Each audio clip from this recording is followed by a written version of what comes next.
Oh, for fuck's sake. For crying out loud, I haven't even called him yet.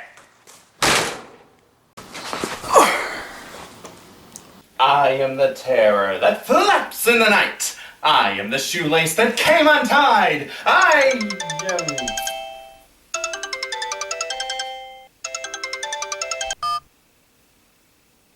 Creepy! Decker? I'm pretty sure that's not how it goes. Look, never mind whatever you're doing right now. Listen, I got behind on my summer special again, and I could really use your help. You're not asking me to write the whole script for you again, I hope. For free.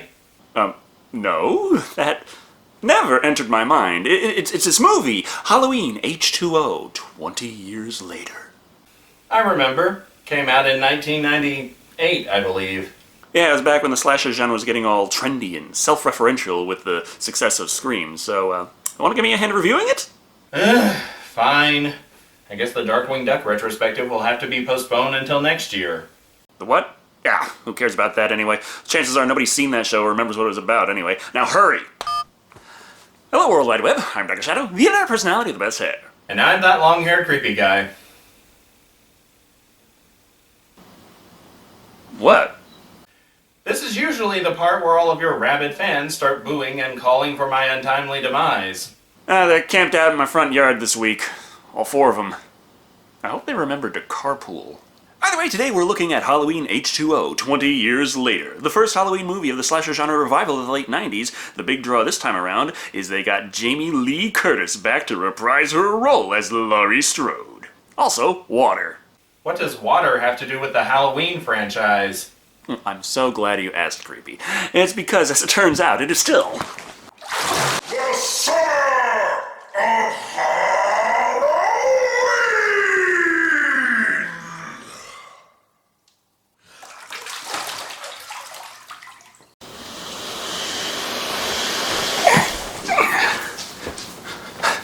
That still doesn't answer the question. That explains how it's been raining outside my house all week. Fucking weatherman. The supervillain or the guy on TV? Yes. Anyway, let's take a look at Halloween H20 20 years later and see if this movie also has Jamie Lee Curtis doing a striptease. That is literally the only part of True Lies that you remember, isn't it? Well, what else? Does anyone actually remember that movie for the plot? Good point. Our story opens with a pumpkin being stabbed and kids enjoying Halloween festivities in the safe, happy land of... Then tell him that his lonesome nights are over. Langdon.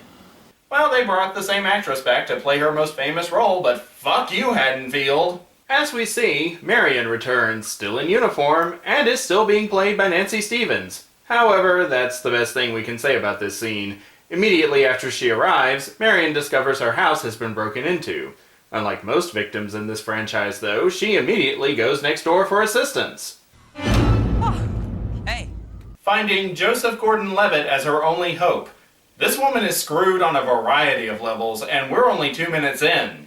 Oh, Jesus. You ever get that feeling when you meet a new character and suddenly in your head you start counting down until they're horribly murdered? That's an idea. Maybe I can start a countdown. Or perhaps start therapy? Joseph Gordon-Levitt's the hockey mask-wearing character. Jason! No, not that one. Jimmy, while his friend Tony, is played by Brandon Williams. They allow Marion to use their phone to call the police, who say they'll be there in 15 minutes. However, waiting for them to arrive is far too sensible for Joseph Moron Levitt and Braindead Williams, so they head back to Marion's place to investigate. And by that I mean let Jimmy go in alone so he can taunt whoever might be hiding in the shadows. Jimmy been suspended 5 times this year already for getting a little crazy with the stick, alright?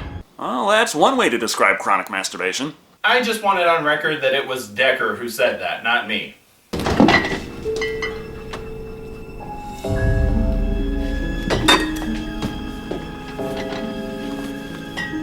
And now we see the real reason for Jimmy's altruism. He went in, risking his life, just so he could steal some poor old woman's beer.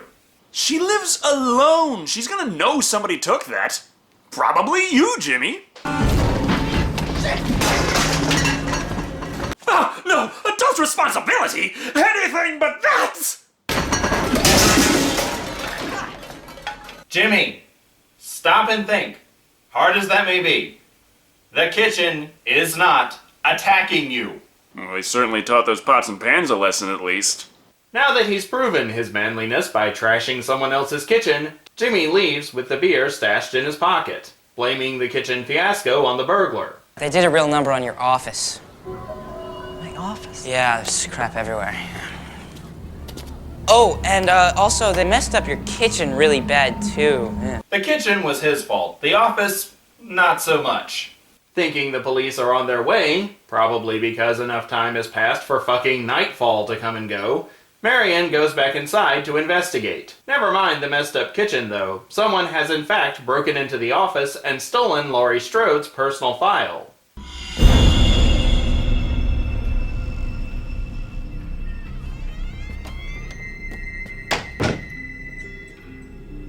No, no, no, no, no. You are a character in the opening to a Halloween movie. You have proven to be somewhat smart up until this point. Do not fall for that. Come on, Michael, I can think of at least 2 other people that I'd rather see you kill. Jimmy! 5 minutes. Not bad, Michael. Not bad at all. Marion ran next door. Again, looking for help, but gets about as much as she did last time. The police finally show up, well over 15 minutes later going by how dark it is, but didn't notice the lady screaming for help and breaking a window to try and escape the psycho killer.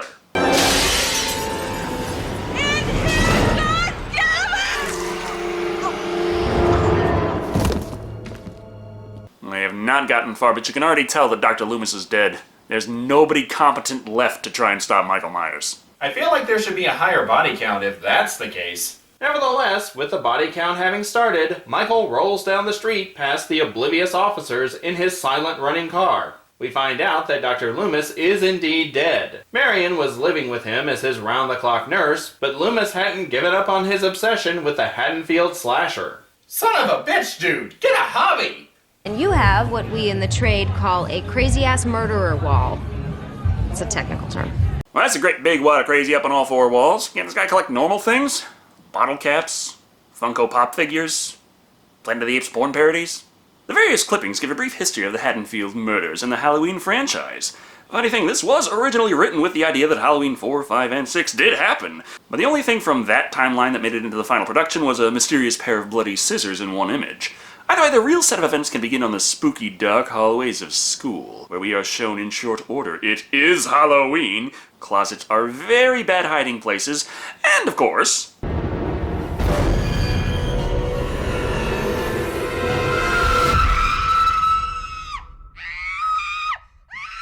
Jamie Lee Curtis, the Scream Queen, is back as Laurie Strode. And evidently she sleeps in sweatpants. They're functional and practical. What would you wear if you thought you might have to wake up at a moment's notice to fight off a serial killer? The same as I do now. Though stray gunpowder may singe my more tender regions. That, and you'd blind the poor homicidal maniac with your naked dangly bits. The screaming alarm clock calls in her son, John, played by Josh Hartnett. Yes, she has a son now. As this requires a lot of explanation, we'll get right to it. First of all, they live in Summer Glen, California. It's Halloween, and John just got a birthday card from his old man. He had a birthday months ago, and the actor looks about 20, but the point is that his parents are separated. That and his mom is really overprotective. I know you get your smart mouth from my side of the family, so I'll give you a break. But point check, you're going too far. No, I'm going to Yosemite. No, you're not. And seeing as this was the 90s, we have that weird antithetical blend of teenage rebellion mixed with not giving a shit. Look, Mom, help me out here. I need a little more open air. I've earned it.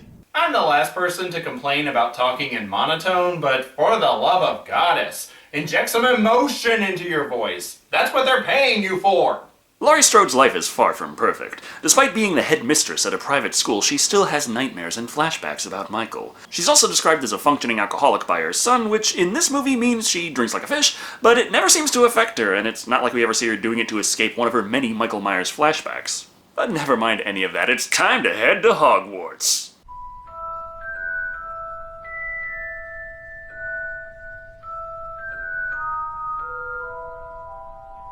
We have our usual cast of stock slasher film characters introduced very quickly. There's John, of course, but also his blonde girlfriend Molly, played by Michelle Williams. His best friend is Charlie, played by Adam Han Bird, and Charlie's girlfriend, Sarah, played by Jodie Lynn O'Keefe. There's our troupe of one-dimensional characters right on schedule. Do we start the betting pool on which one dies first? Well, John's pretty much in the clear. Michelle Williams is blonde, which makes her prime slasher movie fodder, but at the same time, O'Keefe is playing the sluttier of the two. With Yosemite seemingly out of the picture for John, Charlie comes up with a plan to have some Halloween fun, since they'll be the only ones left at school. We could have a Halloween party, just the four of us. The whole place will be empty. We could have the run of it. We could have a roaming orgy. I love the way this man thinks. Did he say roaming orgy or Roman orgy? Because I don't think this kid knows what either of those mean. I'm not sure what a roaming orgy is, so you could fill me in.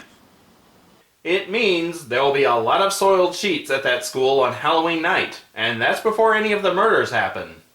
Hoping to make their party extra special, which of course translates from teen speak to mean get our dicks wet, John and Charlie plot to sneak out of school grounds with the help of LL Cool J. Tumultuous, round, melon breasts. Round melon? What? Now why you want to label it like food? And what kind of melon you talking about? Playing a security guard who writes erotic literature. Okay. You accidentally press the gate. And when you have your back turned, we sneak out. Ronnie, don't you get your ass fired with... Master strategist. Nothing can possibly go wrong with this plan. It's funny you should mention that. Not aware that her rebel son is playing hooky during lunch period, Laurie Strode, or rather Carrie Tate as she now calls herself, has lunch with her sleazy nice guy school counselor boyfriend. But before that they did engage in on-campus makeout time. Wait. Place of employment. I know I'm supposed to find this arousing, but somehow it's really not working for me. I know, right? It's like Jamie Lee Curtis is trying to do an impression of a goldfish while he tries to swallow her face whole. At any rate, Tate indulges in some water standing in for Chardonnay before catching John and Charlie in the act of shoplifting alcohol for their party, leading to a very awkward confrontation between the two, which is probably the best acted scene that John is in. I need you to be responsible. Do you know what that means? Responsible. Don't talk to me about responsible, I Mom. just need this one thing. Mom, I am not responsible for you! What do you want me to say? That it's over? That we should try to get on with some attempt at a happy existence, Mom. I didn't exactly stay the same as ashes. 20 years. 20 years. Don't you think he would have shown up by now? This is supposed to be the best scene? Yes. Yes, it is. He's a strong, independent young man. He doesn't need her support or her approval. He does still need a ride back to school. I feel like there's a scene missing here. Michael, meanwhile, has stolen another car from a mother-daughter pair at a rest stop after his car somehow suffered several blown tires. He uses this to follow Laurie and her son back to Hillcrest, despite the fact that, having stolen Laurie's file, he should already know where she lives.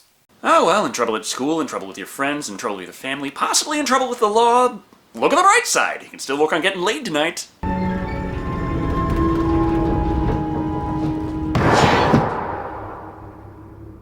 With a callback to Halloween 5. Isn't that romantic? Well, at least you'll have a much easier time getting through the labyrinth than Jennifer Connelly did. Not sure what's so appealing about poorly lit boiler rooms, or massive janitorial closets.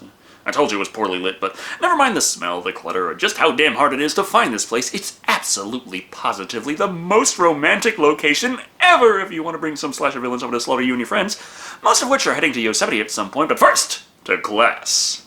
But never mind any of that, it's time for another callback to the Halloween franchise.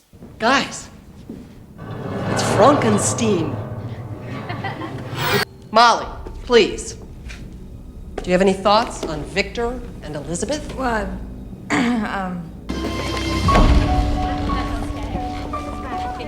There's also the classic lesson plan, which was pretty much foreshadowing the climax of this movie, but who cares? To John's complete surprise, his mother gives him permission to go to Yosemite, despite him breaking the rules, leaving campus, and pitching a public tantrum. The buses leave without John on them, however, because his plan to decorate Freddy Krueger's Love Shack boiler room was a success. Meanwhile, Michael Myers passes his ninja stealth check and his intelligence roll, slipping past LL Cool J using the clever scheme of leaving his car parked in front of the gate with the lights on. Hey, honey. What's up? Where'd you go? I don't know, some car at the gate. I'm gonna have to call you. Hold the fuck up. You don't kill LL Cool J in horror movies. Even if he gets eaten by a shark or some shit, he still comes back right at the end like, hey guys, I'm alive. He ranks somewhere higher than children in terms of people you just don't kill in horror movies. Hey, What's going on, baby? I don't know. See? Told you. Even Michael won't kill LL Cool J. Alright, fine. LL Cool J cannot die in a slasher film unless it is to absolve us all of our sins. He's Black Slasher Film Jesus. As the evening winds down, it is of course known that at least a couple of students didn't go to Yosemite, so Laurie's love interest, Will Brennan, played by Adam Arkin, checks in to make sure everything's on the up and up. What are you two up to tonight? Well, we thought we'd hit the town, pick up some guys, drop some roofies in their drinks, have a whole date rape evening. Huh, sounds good. Care to join us? Was that supposed to be a joke? I don't know. Will hasn't really done anything bad by horror movie standards up to this point, but it's just something about him. I know, there's this air of sleaze to everything he does.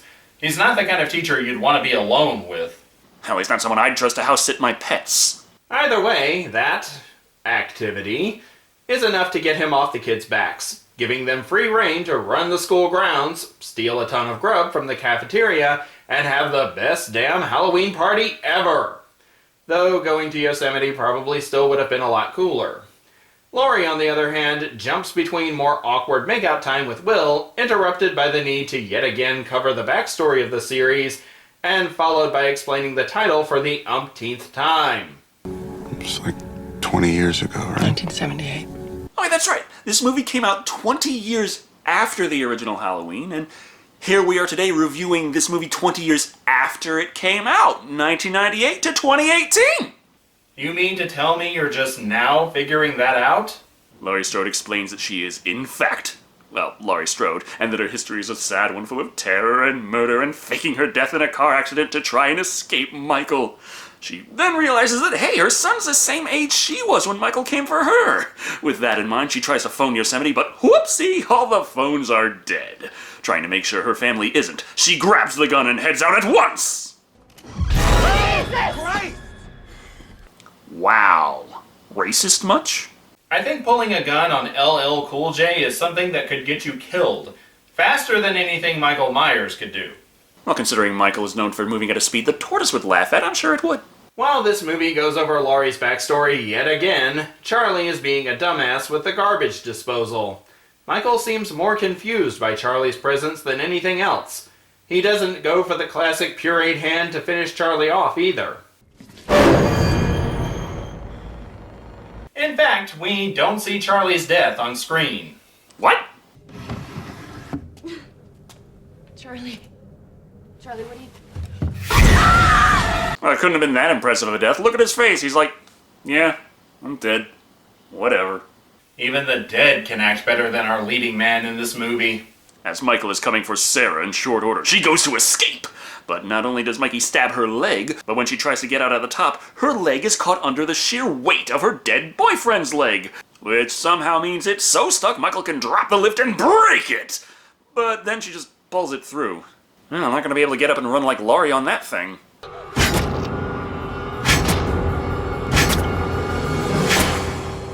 I can't get over how confused Michael Myers looks in this movie. It's like he can't figure out why blood keeps spurting out around the stabby knife. Since their two friends are taking their sweet-ass time, John and Molly head that way to find them. It's a pretty easy task, considering Myers has left a very large trail of corn syrup mixed with red food coloring to guide them. Neither are fans of Michael's attempts to repurpose their friends into light fixtures, so they run. And drop the keys to the gate.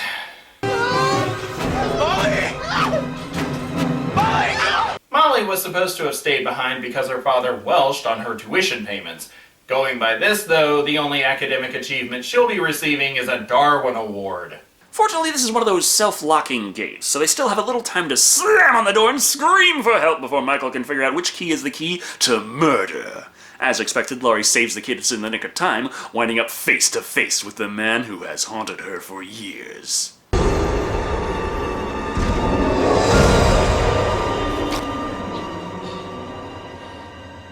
It's been well established that Myers went to the same ninja school as Batman. One step out of frame and whoosh!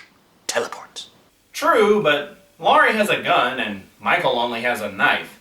I think we can all guess how this is gonna go down.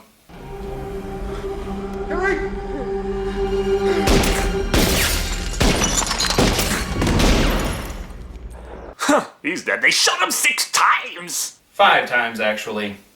No one in this franchise can count. No! No! No! No! No! No! No!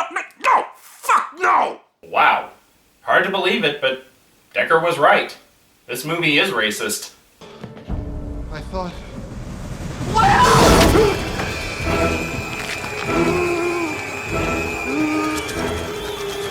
Yeah! Thank you, Michael Myers! Avenge the death of LL Cool J! I could be wrong here, but I think Decker may have finally found religion. Laurie's boyfriend and LL Cool J are both dead, which means everyone else is royally fucked. Laurie grabs the kids and heads out, but then unexpectedly gives the keys to Molly at the gate so she can take her son to safety, leaving Laurie behind for a final confrontation with her brother.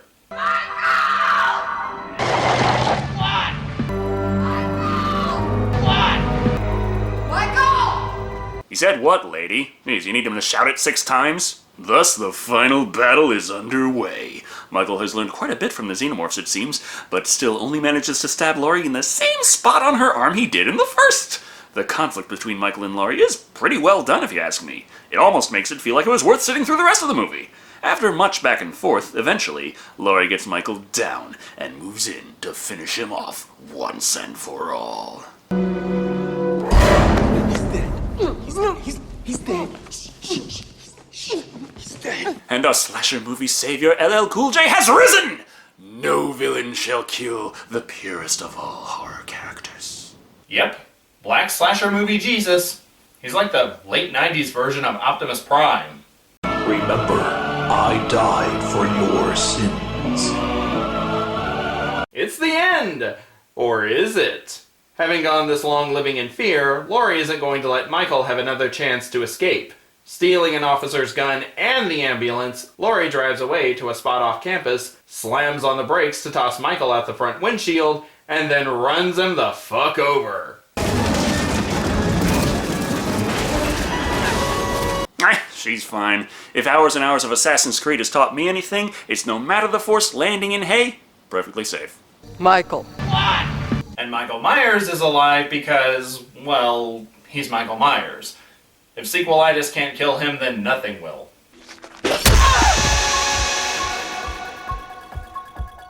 Yeah! Fun fact, James Rolfe has said that when he saw this movie in theaters, people cheered. I can't say that I blame them.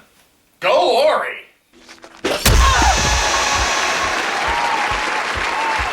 The end! Anyway, that was Halloween H20, 20 years later. Reviewed 20 years later. And it's not the worst of the bunch. Halloween hasn't really been a series that has left me wowed at any point, but there is certainly entertainment to be found in it. Halloween H20 encompasses that pretty well. The acting is pretty damn bland for most of the important cast, but we do have a few notable roles. Mostly, though, I found myself kinda bored. I'm on the same train of thought as Decker. Jamie Lee Curtis and LL Cool J are the exceptions to the acting, which range from mixed to pretty bland and underwhelming. Worse, the actors who do show promise aren't in the movie long enough to display what they're capable of. Again, with the exception of Jamie Lee Curtis. In that vein, my favorite character was Ronnie. You know, LL Cool J. He's got great characterization. We know about his life, his family, his aspirations, and his relationship with the rest of the characters. He also has next to no screen time. Comparatively, we know Charlie is, well, he's a friend in the circle, likes to break the law, and doesn't think it's a bad idea to stick your hand in a garbage disposal. Not gonna make me feel like investing much in worrying if he's gonna make it. As I said, this movie came out in the wake of Scream, during the big postmodern slasher film revival. The biggest overarching flaw is that it makes the same mistake a lot of other movies did in that time period.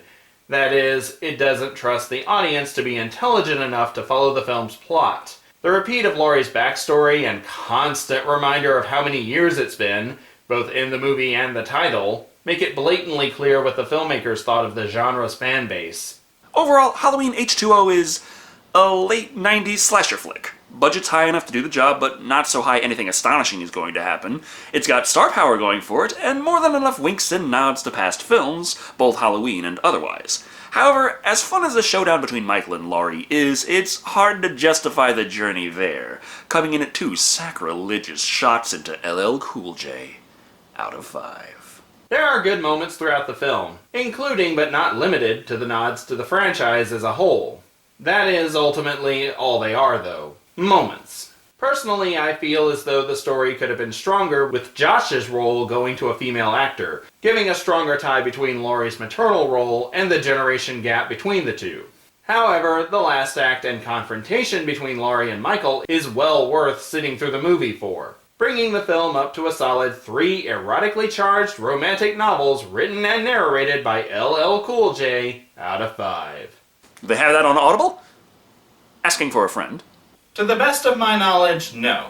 You'll have to make do listening to doing it on repeat. Damn it! Well, thank you all for watching. I've been Dr. Shado. And remember... Hey, creepy? Do you know anything about this? What is that? Did you fall asleep on your keyboard again? No, that was on my face. I woke up and there was this weird mark on my arm. It kind of looks like... a penis. Did you wake up one morning and find a package shaped like 2 paper plates pressed together? Yeah, that was in the last review. Then it's too late. They've already started.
Fuck me! Shit! What? Not you, honey. Hold on for a sec. You scared the shit out of me.